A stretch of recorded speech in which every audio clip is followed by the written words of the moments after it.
Aleluia! Hoje é 8 de junho. 1 Reis 17 diz que Elias estava sendo alimentado por corvos. E Deus fala para ele: vai para Serepta, porque eu ordenei que uma viúva te sustente. Então Elias pensou: essa mulher então deve ser rica e deve ter um açude muito grande. Mas quando Elias chega lá, vê que a mulher está em grande miséria e a comida que ela tinha só dava para um dia. Aí eu digo: e se Deus tivesse falado tudo que iria acontecer com Elias, ele iria? Com certeza talvez não. Se fosse, iria com o coração apertado, já preocupado. Mas muitas das vezes isso acontece conosco também.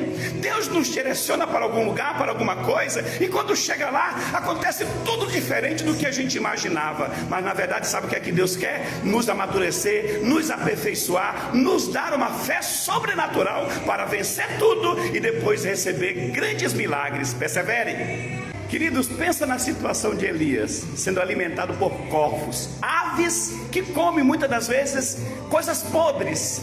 Agora se Deus chegasse para ele e dissesse assim: Elias, agora sai daqui e vai se encontrar com uma viúva que está numa prova terrível, será que o coração não ficaria um pouco conturbado? Mas Elias era um homem de Deus, era um homem fiel. Mas no momento o alvo de Deus não era Elias, era aquelas duas pessoas, a viúva e o filho, que poderiam morrer. Então o aparente problema que poderia surgir para Elias era um livramento para outras pessoas. Porque o que Deus quer que você entenda é que o pensamento dele é mais alto do que o nosso pensamento, o caminho dele é mais alto do que o nosso caminho. Quando a gente pensa que não está dando nada certo, mas eu projetei, eu planejei, eu idealizei tudo e saiu tudo errado no seu conceito, porque Deus não perde o controle de nada. Elias pensou, ele pensou. Então Deus profetizou, Deus declarou que o lugar vai ser de bênção, de provisão, vai ter fartura, vai ter tudo do bom e do melhor. Essa viúva deve ter um açude, deve ter um rio que não secou, ela deve ter comida estocada naquela casa. Quando ele chega lá, ele diz: mulher, me dá um copo d'água e faz um bolo pequeno para mim de comida. E ela diz: não tenho nada, só tenho um pouco, só dá para mim e para o meu filho, e nós iremos morrer.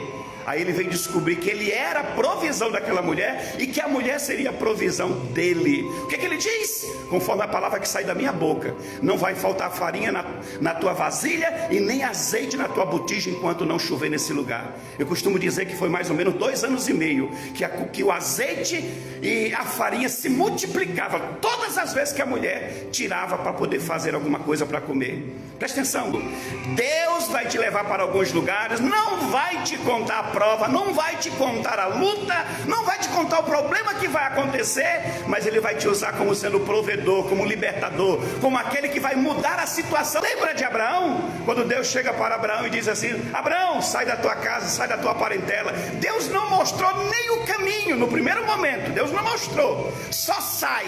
Aí ele pensou: eita, e através de ti, Abraão, será abençoada todas as nações da terra, você vai ser pai de uma multidão. Eita, é bênção, é milagre, é vitória. Só que Deus não contou tudo também para Abraão.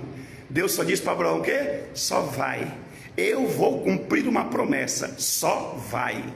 E o que aconteceu nesse trajeto que Deus disse que seria de milagre, de vitória, de bênção e de multiplicação? Ele passou por 2 reinos, e os reinos queriam tomar a mulher de Abraão, porque pensava que era irmã dele. Meu Deus, ele passava pelos lugares e abria poços, e as pessoas vinham e entulhavam os poços. Passava por outro lugar, as pessoas implicavam e intentavam contra ele. Ele teve que lutar contra outros povos, porque levaram o sobrinho dele, Ló. Mas Deus disse que ia ter essa prova toda? Não. Deus ficou quieto. Sabe por quê?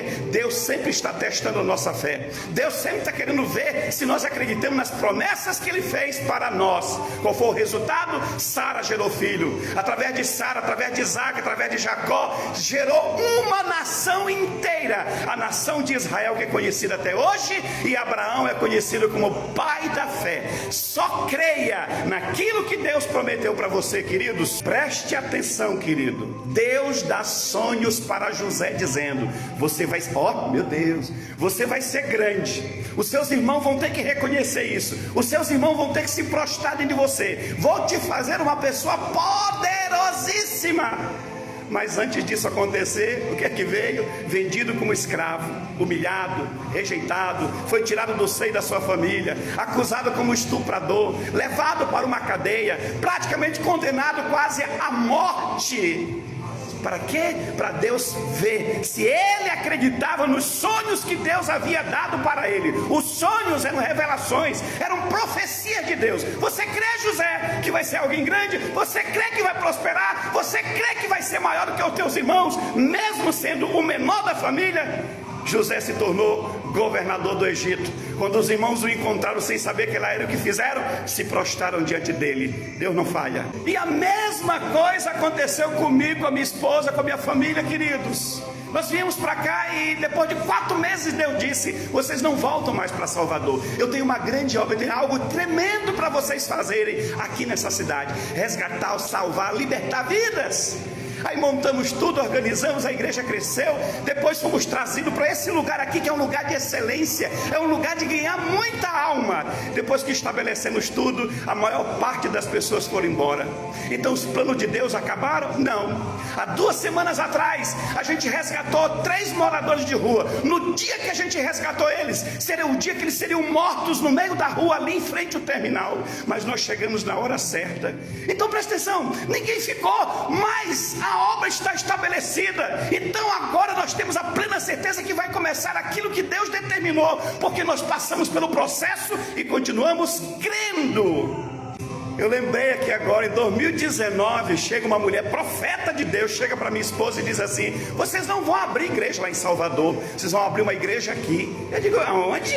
A gente nem pensava de nada de estar aqui em São Paulo. Agora virá um novo tempo, onde as almas já estão chegando, estamos ganhando vidas para Jesus. Como dizer que Deus não está cumprindo o propósito dele? Já teve pessoas curadas de cânceres aqui dentro, pessoas já compraram casas, apartamentos junto conosco. Sabe por quê?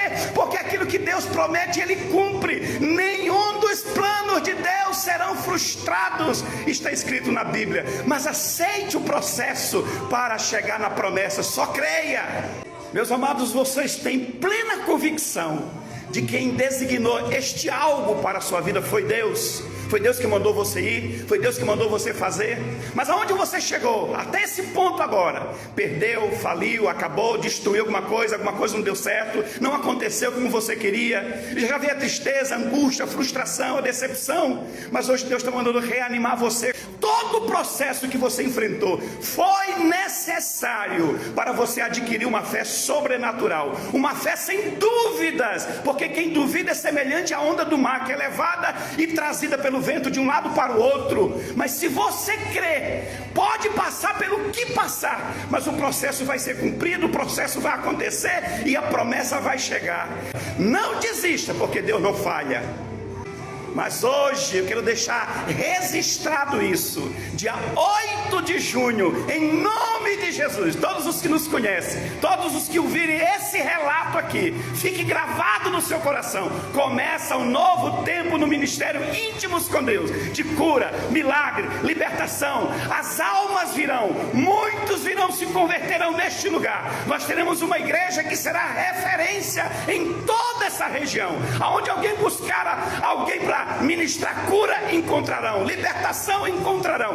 Esse lugar aqui será um lugar onde as pessoas entrarão e serão transformadas pelo poder que há no nome do Senhor nosso Deus. E Ele é fiel para cumprir todas as suas palavras. E acima de tudo, nós cremos totalmente nele e nós somos incansáveis em buscar a sua promessa, e Ele não falha nunca. Agora olha para um detalhe de todos esses homens que eu citei. Eles nunca duvidaram da promessa, eles nunca duvidaram de Deus. E acima de tudo, o que esses homens faziam? Andavam o tempo todo em santidade, em fidelidade. E a Bíblia tem vários textos que dizem que assim diz o Senhor, assim fará o Senhor, assim como planejei eu farei, assim como eu disse eu realizarei. Deus não é homem para que minta, e nem filho do homem para que se arrependa. Agora, acima de tudo, também digo: ande em santidade, continue buscando a Deus, não desista, não recue nunca, porque aquele que prometeu é fiel para cumprir toda todas as promessas na sua vida. Não desista de crer, mantenha fidelidade. Aquilo que vier às suas mãos para fazer, faça conforme as suas forças, porque o nosso Deus promete e Ele cumpre. Aleluia!